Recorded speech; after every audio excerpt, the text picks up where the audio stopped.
What is up, everybody? So the deadline for Donald Trump posting a nearly $500 million bond is quickly approaching. It's actually tomorrow, March 25th, 2024.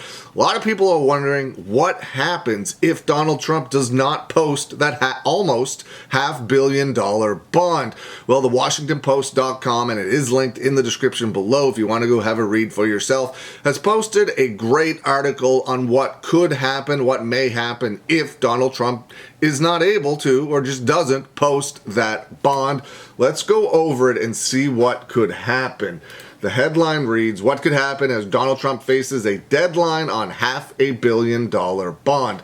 Donald Trump, who lost a civil fraud case in New York last month, must put up a bond of nearly $500 million if he wants to stop the New York Attorney General from collecting while he appeals. James, the Attorney General, is poised to begin claiming his assets if he fails to put up the bond by Monday.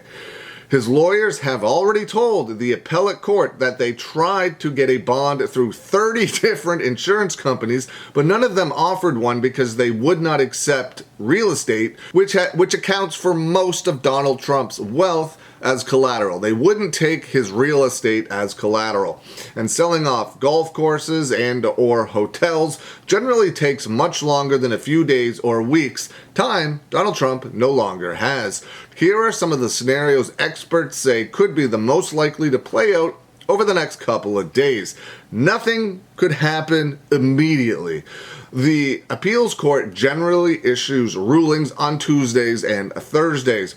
I bet they may make an exception in Donald Trump's case. Who knows? That's just been put out there that they may be like, hey, it's Monday. Let's take Donald Trump's stuff. The appellate court generally issues rulings on Tuesdays and Thursdays, so there is very little chance it will act by Monday on Donald Trump's request to waive the bond requirement.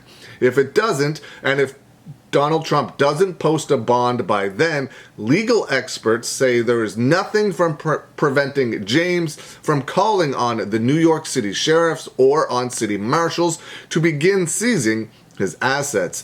James could move, the Attorney General, she could move to enforce. James has said she intends to take Donald Trump's assets if he fails to pay. If he does not have funds to pay off the judgment, then we will seek judgment enforcement mechanisms in court and we will ask the judge to seize his assets. She told ABC News this last month in an interview. James mentioned Donald Trump's 40 Wall Street office building by name.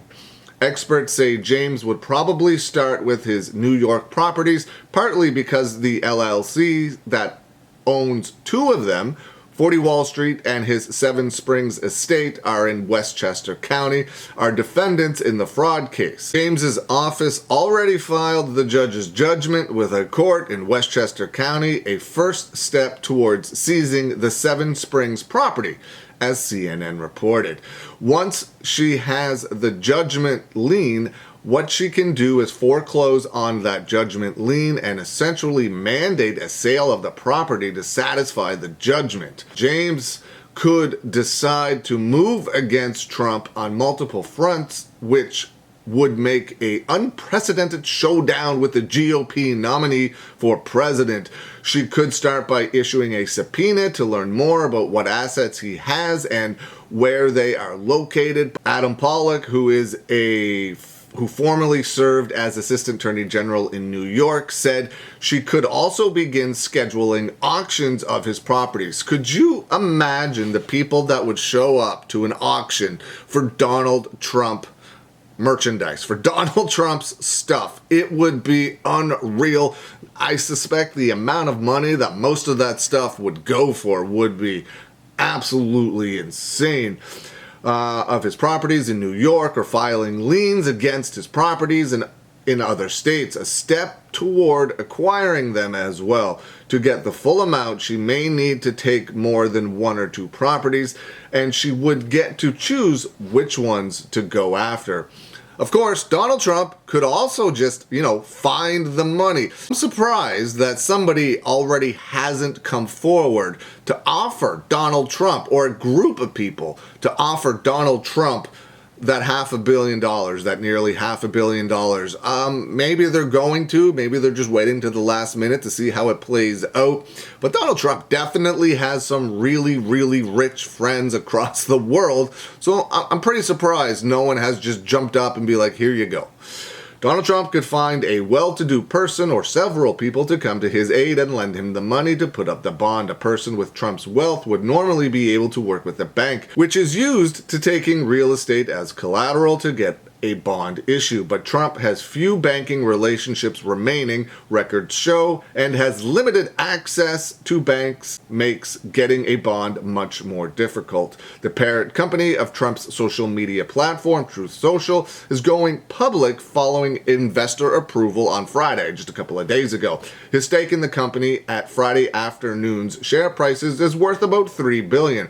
A lockup agreement forbids him from selling his shares for the next 6 months.